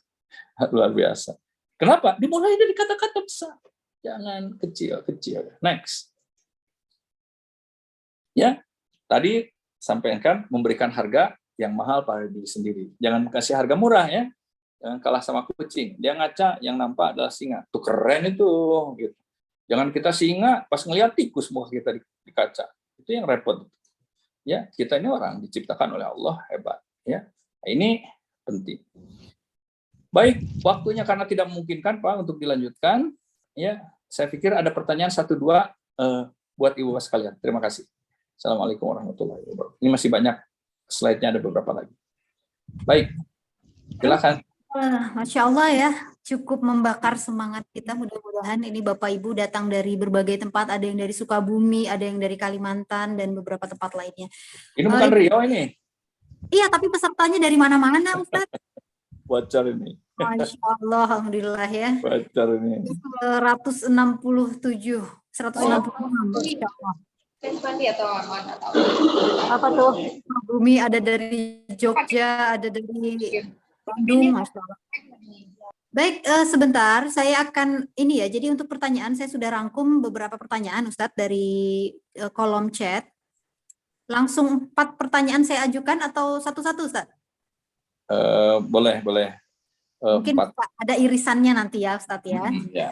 Jadi yang pertama ini tentang usaha atau serba. Jadi sudah berjalan, selama ini modalnya berputar. Saya ingin mengakses modal perbankan. Bagaimana menurut Ustadz? Itu yang pertama. Kemudian ada pertanyaan lagi. Apakah usaha itu merupakan bawaan atau bakat atau passion? Atau bagaimana tuh Ustadz? Nah kemudian 3 pertanyaan lah dulu ya Ustadz ya. Yang ketiga, apakah takdir itu berperan banyak atau tidak dalam kesuksesan? Nah, jadi pertanyaan pertama tentang akses permodalan perbankan, yang kedua adalah tentang apakah dagang atau usaha bisnis itu merupakan passion, dan yang ketiga adalah takdir, itu perannya bagaimana dalam kesuksesan. Silakan, Ustaz. Bisnis itu kita harus mengandalkan 2, wall dan wall. Uang orang lain dan waktu orang lain. Nggak mungkin kita nggak mengandalkan itu. Saya membangun rumah sakit itu Ibu sekalian, gara-gara punya uang sedikit, akhirnya saya belikan tanah di pinggir jalan besar, ya dengan cara pinjam ke bank syariah. Uang yang saya pegang itu untuk nyicil tiap bulan dari hasil jualan kambing. Akhirnya saya miliki, setelah saya tanah itu miliki, saya datengin bank lagi sekian tahun kemudian, saya ingin membuat rumah sakit, kamu bisa nggak ngasih modal? Bisa, jadilah rumah sakit. Gitu. Boleh-boleh saja ya Ustaz? Boleh-boleh saja, asal perbankan syariah tentunya kita sebagai itu uang orang lain namanya. Uang ibu-ibu, bapak sekalian yang disimpan di bank, itu yang saya pakai untuk membangun bisnis. Gitu. Itu uang orang lain. Kalau pakai uang sendiri nggak mungkin. Saya gimana coba pakai uang sendiri membangun 100 rumah sakit. Tahun depan ini sekarang sedang saya mengajukan 2 izin. Ya, lagi rumah sakit dan 1 rumah sakit beli. Ya, jadi tahun depan itu kemungkinan 3. Biidznillah dengan izin Allah. Kalau Allah menghendaki, saya punya tambahan 3 rumah sakit jadi 4. Dari mana modalnya? Bank semuanya. Ya, dan bukan kita yang nyari. Kalau sudah bagus, nanti mereka yang datang. Gitu ya. Jadi itu pakai uang orang lain dan waktu orang lain. Ya, waktu orang lain itu yang ngerjain, yang menjalankan peternakan saya. Kalau saya sendiri ya habislah waktu saya, nggak akan bisa buat bisnis yang lain. Saya cari orang ahlinya, saya bayar, saya jadikan pegawai, kemudian saya kasih reward dan yang lain-lain. Kemudian saya mikir lagi yang lain. Itu contoh. Namanya waktu orang lain. Itu 1 ya. Yang kedua, bisnis itu keturunan. Bukan. Ya. Bukan keturunan. Nggak ada tuh. Oh, saya sih nggak ada bakat bisnis. Nah, itu kalimat orang-orang. Makanya saya katakan tadi kalau mindset itu sudah kebentuk, ya Anda akan, saya kalau ketemu dengan orang 10 menit aja ajak ngobrol, ya, walaupun mobilnya bagus, itu saya tahu dia ini pengusaha atau karyawan. Ya, karena pengusaha punya kosakata, karyawan punya kosakata. Ibu sekalian, ya nggak akan pernah. Biasanya orang mengatakan begini, oh saya mau bisnis tapi saya nggak punya bakat, itu karyawan. Kalau pengusaha nggak begitu bahasanya. Ya, jadi bisnis saya itu adalah orang tua saya semua PNS, bukan PNS, saya BUMN. Paman-paman di BUMN, ada PLN, ada yang di bank, ada yang segala macam. Gitu. Tapi saya keluar dari kebiasaan keluarga besar sampai saya dimusuhi. Karena saya waktu itu harus melamar di PLN atau di BRI, saya nggak mau. Saya berbisnis, malah saya nyupir angkot waktu itu. Bisnis pertama saya adalah angkot. Saya umur 27 tahun itu berdua dengan teman saya punya angkot 7 sama bis 1. Tapi mayoritas pemilik sahamnya teman. Saya punya di umur 27 tahun. Itu. Saya dimusuhi itu di awal-awal itu. Gitu. Akhirnya saya bisa. Jadi saya tidak ada turunan ke atas itu pengusaha itu nggak ada. Ya, begitu ya. Nah, yang ketiga takdir, soal takdir itu tanya sama ustadz yang lebih kompeten, yang tanya sama saya gitu. Pastilah kalau Allah tidak menakdirkan kita menjadi pengusaha, kan ya nggak akan jadi. Tapi kan takdir itu kita tidak pernah tahu karena ada di atas. Tugas kita adalah berusaha saja. Baik. Lanjut 3 pertanyaan di yang chat kedua ya Ustadz. Apakah bisnis itu pertama butuh mentor? Kemudian pertanyaan kedua, bagaimana membedakan mimpi atau impian dengan angan-angan panjang? Ya. Kemudian yang ketiga, bagaimana meng-switch atau mengalihkan ya usaha yang dikelola dengan tradisional kemudian menjadi lebih tersistemasi. Ya. Oke. Jadi yang pertama, bisnis perlu mentor. Ya, tentu saja perlu mentor. Gitu. Dan saya di umur 20-an akhir mencari-cari mentor tidak ada. Tidak ketemu. Akhirnya saya punya keyakinan saya punya super mentor, Allah SWT. Makanya Allah, saya minta kepada Allah nangis, tahu-tahu Allah mengirim buku ini.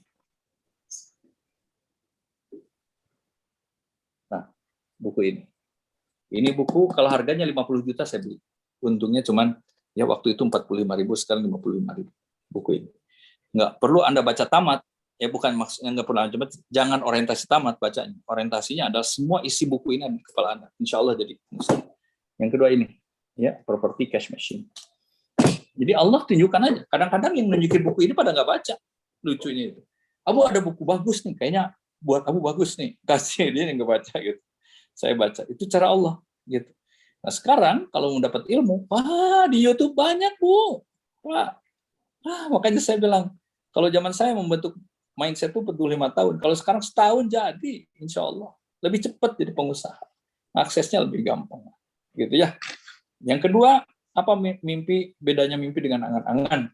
Bedanya ada pada niat, gitu. Kalau kita niatnya buat agama Allah, ya, buat melayani Allah, ya, selesai. Ya, bahwa itu adalah mimpi yang benar, gitu, ya, mimpi yang benar, ya. Nah, yang makanya saya katakan adanya innamal a'malu binniyah wa innama likulli imri'in ma nawa. Itu letaknya, ya. Maka niatkan, ya. Ingat Sulaiman Shah itu ayah dari Ertugrul, ya. Itu dia kepala suku nomaden 400 kakak. Tapi cita-citanya punya negara. Coba bayangkan, ya, pengurus kambing, nomaden, punya cita-cita membuat negara. Tapi cita-citanya itu diteruskan oleh Ertugrul. Ertugrul punya anak Osman. Osman lah yang membuat kesultanan. Ya, Osman punya anak Orhan. Lihat, cita-cita dari kakeknya diturunkan. Orhan punya anak Murad, diteruskan sama Murad, sama Bayazid, sama Muhammad I. Muhammad I-lah yang mengutus Wali Songo ke Nusantara. Ya, jadi keislaman kita itu terhubung dengan Sulaiman Shah yang orang nomaden itu. Ya. Muhammad I itu punya anak Bayazid II, Murad II. Murad II punya anak Muhammad Al-Fatih atau Muhammad II. Muhammad II inilah yang melantik Raden Patah menjadi raja Demak Bintoro.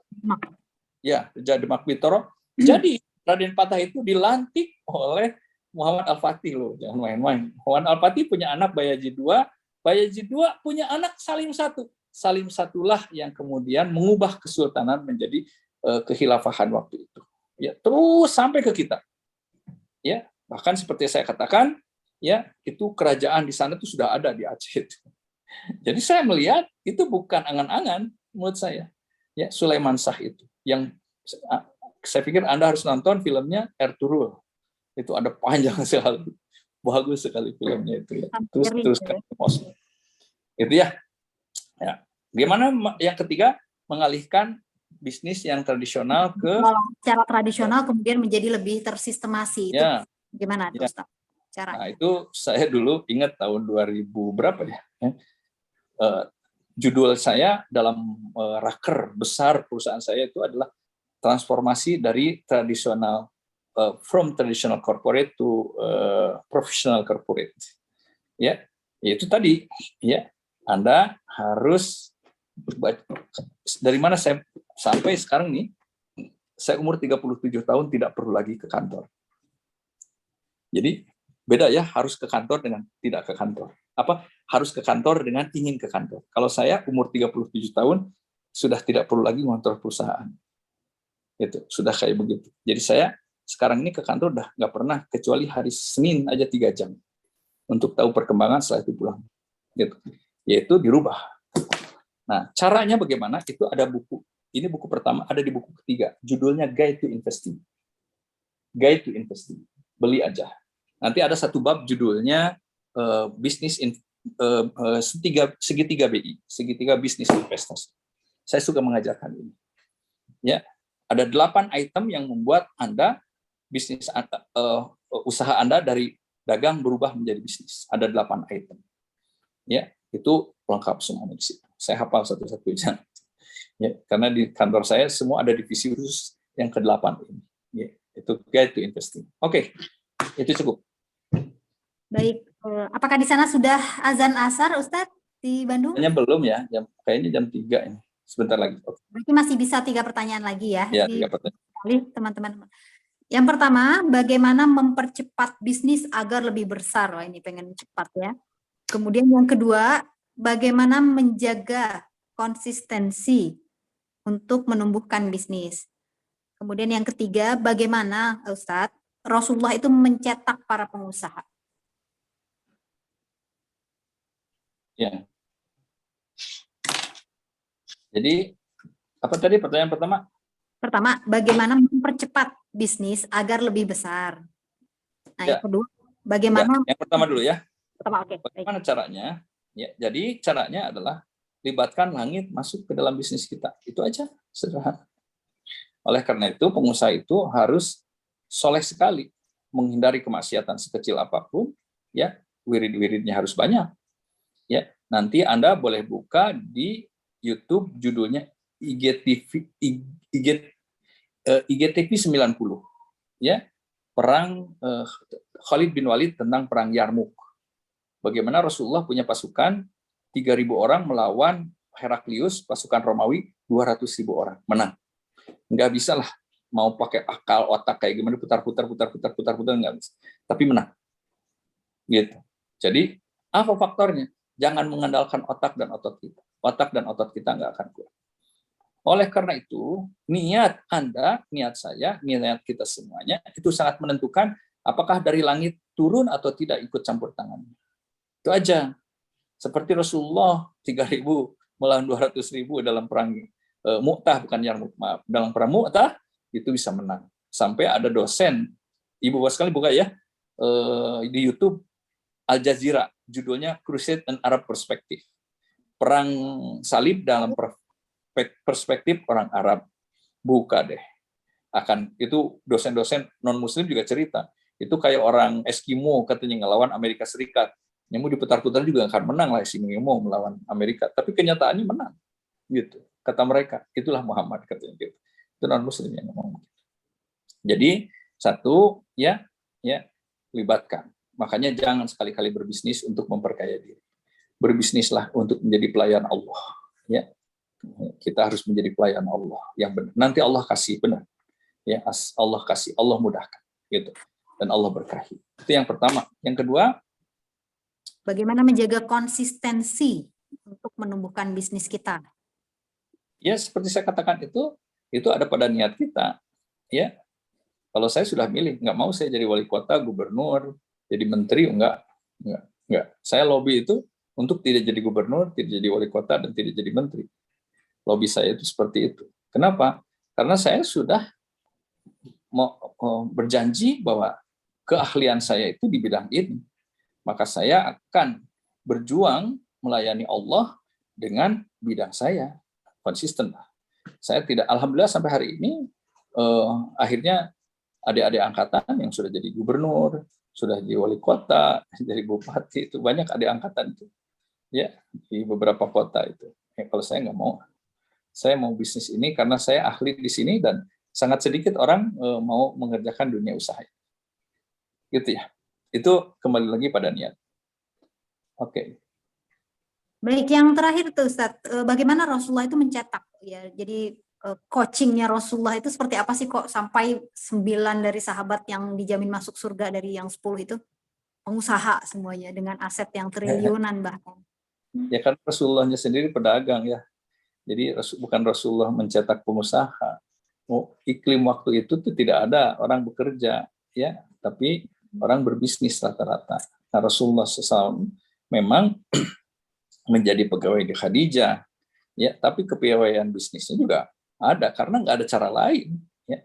Jadi beliau yang mendagangkan barang-barang Khadijah, kan begitu. Yang kedua, ya Rasulullah juga menggarap orang-orang yang pada waktu itu mayoritas pengusaha, ya, orang-orang dagang, ya, orang-orang dagang yang pada waktu itu. Makanya Abu Bakar masuk Islam, radhiyallahu anhu, Utsman, Umar, dan yang lain-lain ya. Nah, gitu. Kemudian mewakafkan kekayaannya untuk agama Allah. Maka jadilah orang-orang yang dicintai oleh Allah SWT. Makanya jangan mau kita diperbudak oleh dunia. Saya nggak mau. Kalau dibilang pengusaha, untuk apa?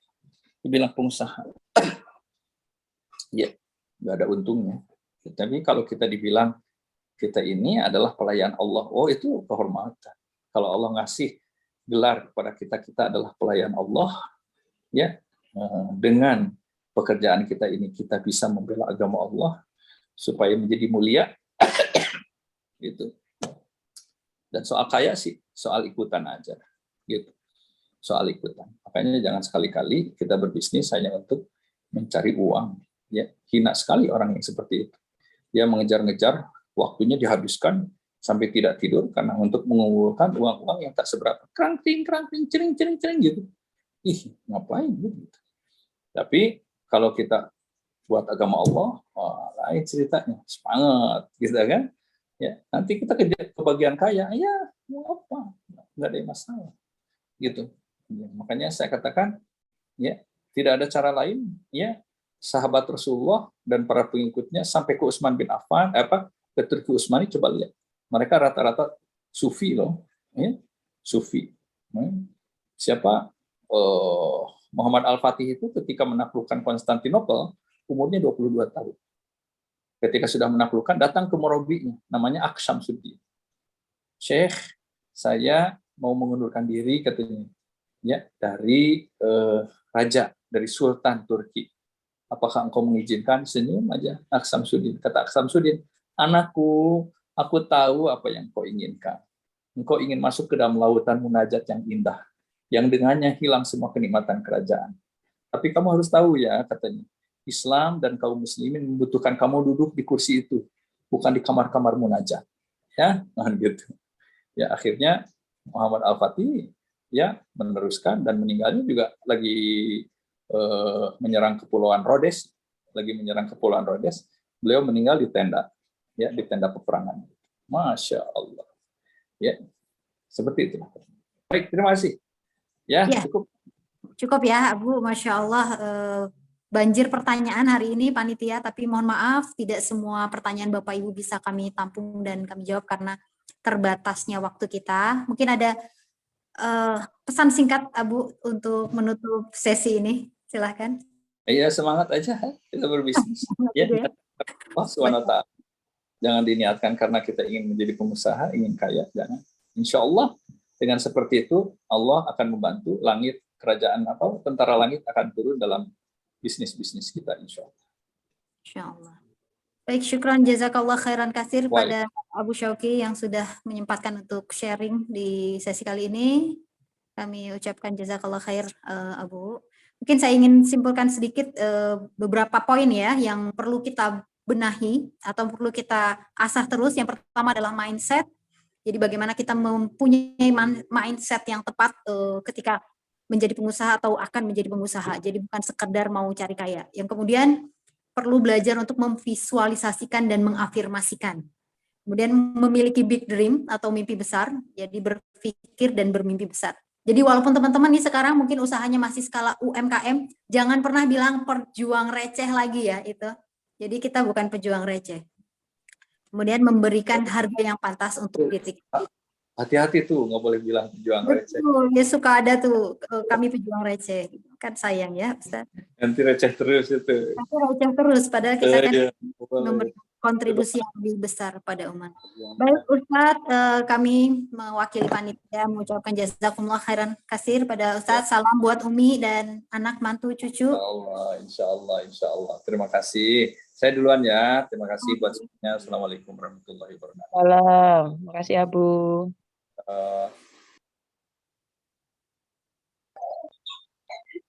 Alhamdulillah kita sudah melewati sesi yang pokok pada hari ini. Dan setelah ini kita akan umumkan door prize kepada 4 penanya ya. Nanti kami akan pilih dari panitia. Dan sebelum pengumuman door prize akan ada jeda iklan berikut ini.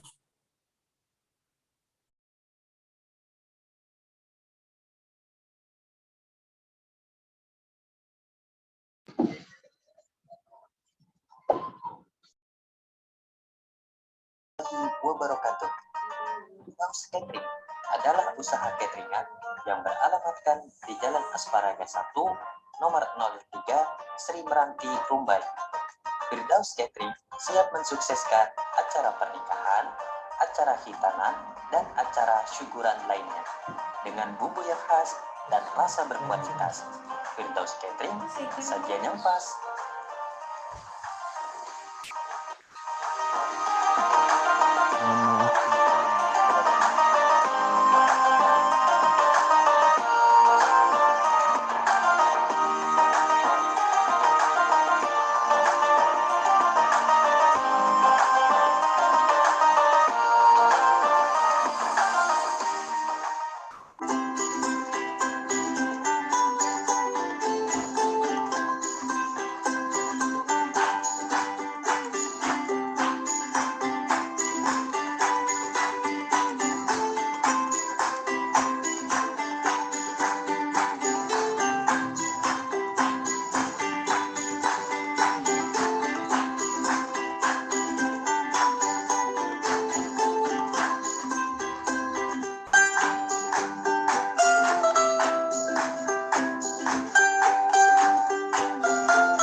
Assalamualaikum warahmatullahi wabarakatuh. 212 Mart adalah minimarket yang berdiri pada tanggal 2 Desember 2017 dengan basis syariah. 212 Mart terletak di Jalan HR Subrantas, nomor 14A, Kelurahan Tuah Karya, Kecamatan Tuah Madani, Kota Pekanbaru. Di 212 Mart Subrantas tersedia berbagai macam produk, termasuk produk UMKM. 212 Mart Subrantas juga menjual rokok, minuman keras, alat kontrasepsi, dan produk yang tidak halal. Slogan 212 Mart Subrantas adalah berjamaah, amanah, izzah. Mari berbelanja di 212 Mars Cilantas, berjamaah, bangkitkan ekonomi umat. Wassalamualaikum warahmatullahi wabarakatuh.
Oke.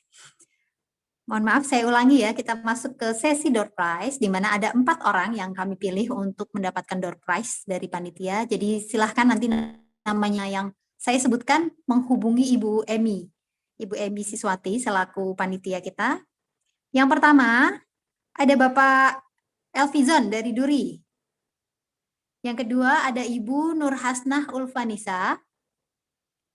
Yang ketiga, ada Ibu atau Bapak ini ya? Arzanin Zamhari. Yang keempat adalah Bapak Hendra. Nah, selamat buat para pemenang door prize. Silahkan menghubungi panitia untuk kelanjutannya. Baik, ya itu nama-namanya sudah ditulis ya oleh Ibu Emi Pekanbaru. Silahkan menjapri beliau untuk teknis serah terimanya, karena ini sebagian ada yang di luar kota Pekanbaru ya. Masya Allah, jadi acara kita hari ini dihadiri oleh teman-teman dari Pekanbaru, dari Duri, dari Riau, dan pokoknya kota dan kabupaten di Riau, ada dari Sukabumi juga, ada dari Jogja, ada dari Bandung. Masya Allah, alhamdulillah ya. Baik, kita sudah sampai di penghujung acara kita. Mudah-mudahan apa yang kita dengarkan, kita simak hari ini menjadi jalan untuk usaha kita bertumbuh dan kita memberikan kontribusi lebih terhadap agama ini, terhadap agama Allah. Jadi saya mewakili panitia, mohon maaf yang sebesar-besarnya jika ada silap kata, kekurangan kami dalam melayani peserta, kami mohon maaf, dan kita tutup bersama-sama pertemuan webinar kita kali ini dengan membacakan hamdan. Alhamdulillah. Dan istighfar bersama-sama. Astagfirullahaladzim.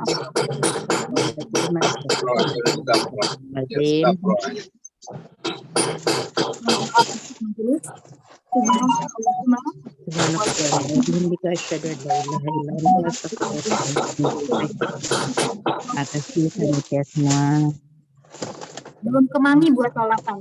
Senam dari biji sepat. Kami mengucapkan cukup sekian dan terima kasih.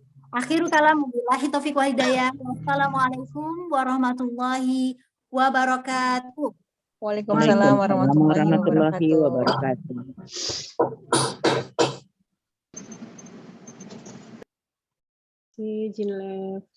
Ya, terima kasih Bapak Ibu. Terima kasih.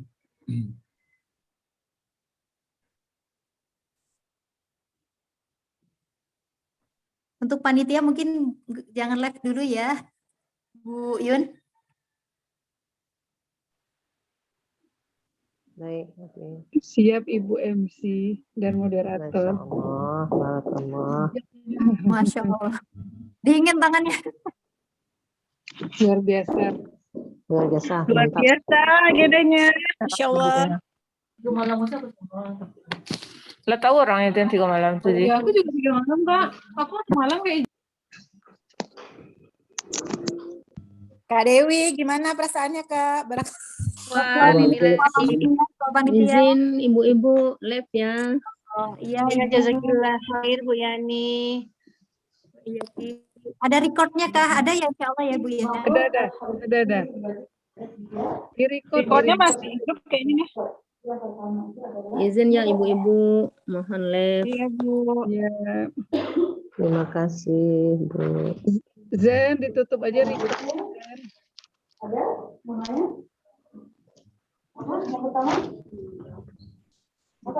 Oke, kita tutup aja linknya lagi, Bu. Ada recordnya ditutup, linknya jangan. Ya, oke. Recordnya aja hentikan, linknya tetap.